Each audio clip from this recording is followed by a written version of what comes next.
I was asked recently, actually, when I first started acting, and I'd forgotten that my first amateur role was in kindergarten as the lead in the school play. That pretty much gave me the taste for it, and I don't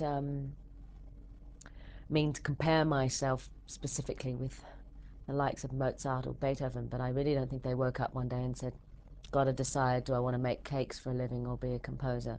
You're just born with a hunger for certain things and an attraction to the performing arts if you are a performer. And I came from a very musical background, and we were always taken out to a lot of theatre from a very young age. And my grandmother was a drama, language, and music teacher, and she was always always encouraged us and helped me with my French and with the music.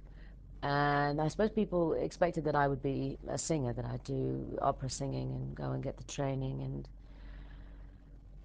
at that point, at that age, in my late teens, even though I'm actually very sort of serious and responsible, I felt that it was too much of a commitment to a particular type of lifestyle. That I was very sensitive to smoky atmospheres and things like that, and I'd always heard these stories about Dame Joan Sutherland and how, out of respect, when she would come out after a show and go to parties afterwards, people would always extinguish their cigarettes.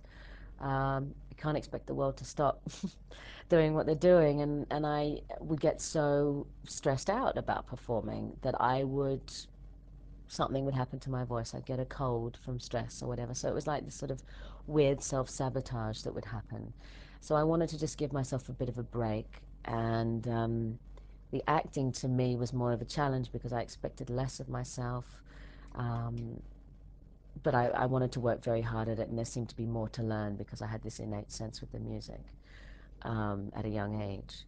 And I was lucky. I was fortunate that I was able to learn. I had no training. I was able to learn on the job.